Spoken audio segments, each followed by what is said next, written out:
Assalamualaikum warahmatullahi wabarakatuh. Perkenalkan, nama saya Abdullah Munudin. Saya dari kelompok 5. Di sini kami akan mempresentasikan mengenai siklus Rankine. Kami beranggotakan 5 orang. Yang pertama yaitu saya sendiri, Abdullah Munudin. Yang kedua, Arif Burhanuddin. Yang ketiga, Agus Nurdiono Sirait. Yang keempat, Bagus Pramono. Dan yang kelima, Muhammad Sohi. Nah, langsung saja kita masuk ke materinya. Saya akan menjelaskan mengenai pengertian siklus Rankine. Apa sih siklus Rankine itu?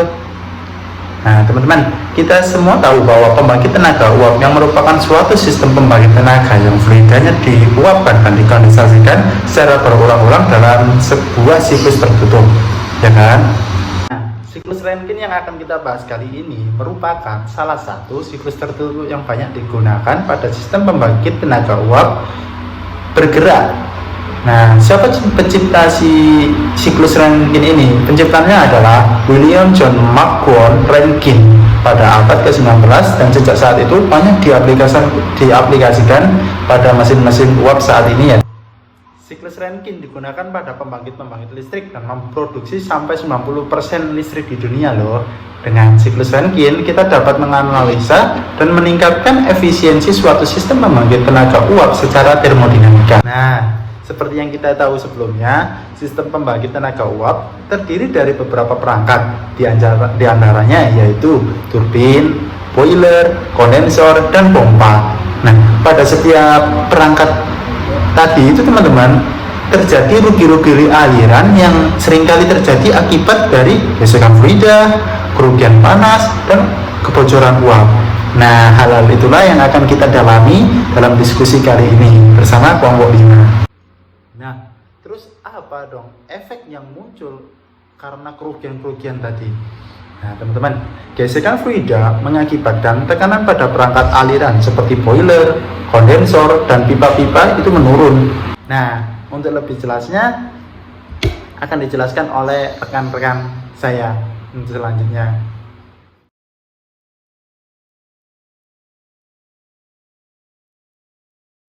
Nama saya Agus Nurdiono Sirait dari kelompok 1 jurusan Teknik Mesin kelas 05 TMSE 004. Di sini saya akan menjelaskan proses Rankine cycle. Di sini yang pertama ada proses C dan D. Proses C dan D ini adalah fluida kerja atau air dipompa dari tekanan rendah ke tinggi, dan pada proses ini fluida kerja masih berpasi air sehingga pompa tidak membutuhkan input tenaga yang terlalu besar. Proses ini dinamakan proses kompresi isentropik karena saat dipompa secara ideal tidak ada perubahan entropi yang terjadi. Yang kedua, proses F. Proses F adalah air bertekanan tinggi tersebut masuk ke boiler untuk mengalami proses selanjutnya, yaitu dipanaskan secara isobarik atau tekanan konstan. Sumber panas didapatkan dari luar seperti pembakaran batu bara, solar, atau juga reaksi nuklir. Di boiler, air mengalami perubahan fase dari cair, campuran cair dan uap, serta 100% uap kering. Proses yang ketiga adalah proses F dan G. Proses F dan G adalah proses ini terjadi pada turbin uap. Uap air kering dari boiler masuk ke turbin dan mengalami proses ekspansi secara isentropik. Energi yang tersimpan di dalam uap air dikonversi menjadi energi gerak pada turbin. Proses yang keempat adalah proses GC.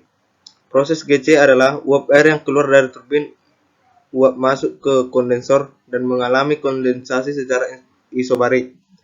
Uap air diubah fasenya menjadi cair kembali sehingga dapat digunakan kembali pada proses siklus Pin. Terima kasih. Sekian dari presentasi saya ucapkan terima kasih.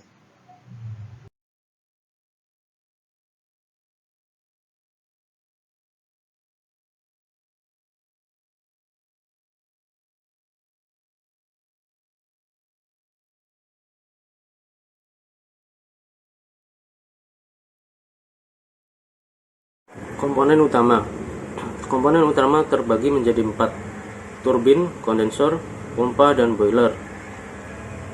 Turbin dari boiler masuk ke kondisi 1 yang berada pada temperatur dan tekanan yang sudah dinaikkan berekspansi melalui turbin untuk menghasilkan kerja, kemudian dibuang ke kondenser pada kondisi 2. Dengan tekanan yang lebih rendah, keluaran yang masuk ke dalam turbin adalah steam. Jika masih dalam keadaan liquid atau kandungan liquid masih banyak dan masuk ke dalam turbin, maka turbin akan cepat rusak disebabkan oleh tumbukan partikel air yang lebih besar dibandingkan dengan steam yang akan merusak putaran kipas turbin. Jadi, turbin uap merupakan peralatan yang mengkonversi energi panas pada uap bertekanan tinggi untuk memutar poros yang menuju generator.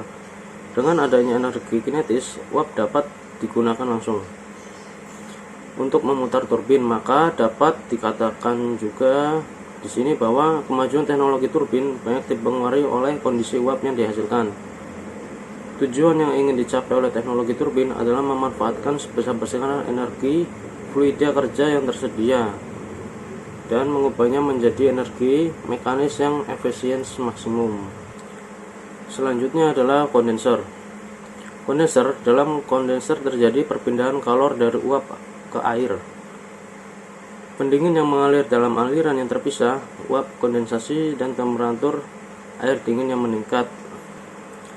Jadi, kondenser adalah alat untuk mengubah fase uap menjadi fase cair, di mana dalam pembangkit digunakan untuk merubah uap yang telah memutar turbin diubah kembali menjadi air dengan sistem kondensasi. Hasil dari kondensasi ditampung dengan hot wheel, kemudian dipompa kembali ke boiler lagi dengan melalui panas. Proses kondensasi yaitu dari uap dikondensasikan menjadi air lagi. Maka sistem ini bisa disebut sistem tertutup atau closed loop sebagai pendingin kondensor. Diambilkan air laut yang disirkulasi melalui tub tertentu. Dan selanjutnya adalah pompa.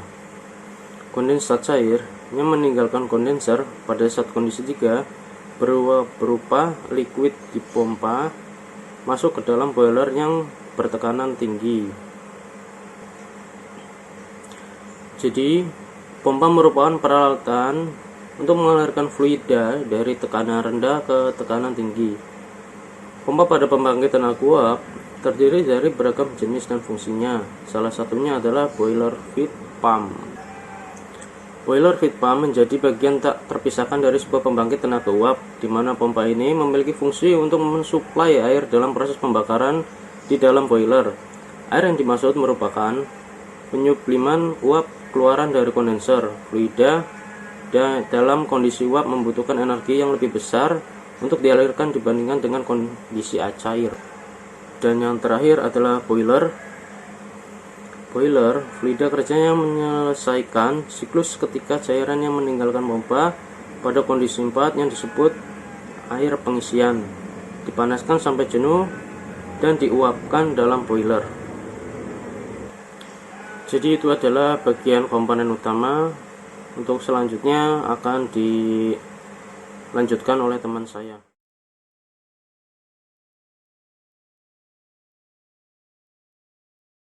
Cara untuk meningkatkan efisiensi siklus Rankine sederhana.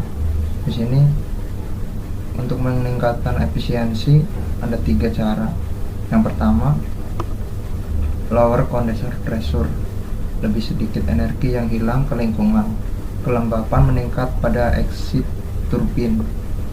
Yang kedua, meningkatkan tekanan boiler untuk suhu maksimum tetap. Ketersediaan uap lebih tinggi pada tekanan yang lebih tinggi, menjadikan kelembapan meningkat pada bagian exit turbin. Yang ketiga, superheat the vapor. Suhu rata-rata lebih tinggi selama penambahan panas. Kelembapan menjadi berkurang pada keluar turbin. Kita ingin kali 4 lebih besar, 85%. Sekian dari saya.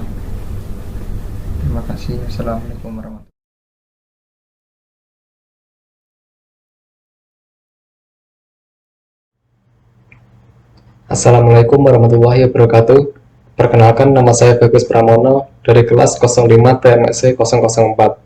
Di sini saya akan mempresentasikan mengenai siklus Rankine dalam komponen dalam menaikkan efisiensi siklus.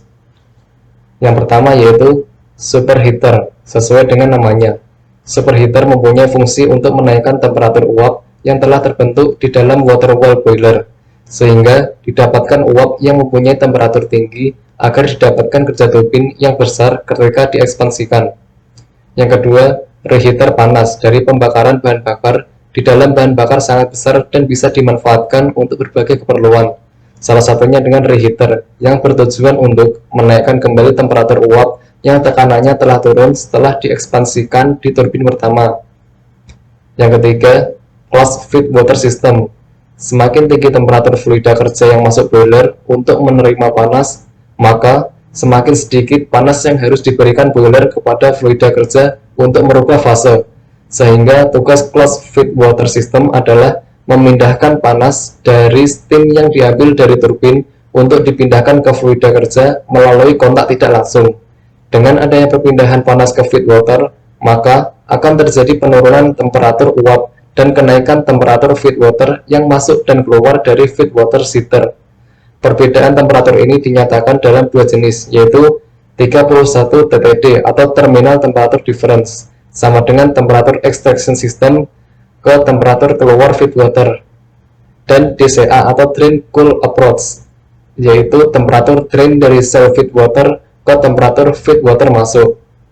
Yang keempat, yaitu Open Feed Water System, berfungsi sama dengan Closed Feed Water System, tapi Open Feed Water System melakukan dengan kontak langsung atau mixing. Yang kelima, Trap, berguna untuk menurunkan tekanan dari fluida kerja tapi tidak merubah nilai entalpinya, sehingga HI sama dengan HE. Hal ini terjadi karena kenaikan kecepatan akibat penyempitan dapat diabaikan akibat kembalinya luasan aliran seperti pada saat keadaan masuk. Terima kasih, itu presentasi dari saya. Wassalamualaikum warahmatullahi wabarakatuh.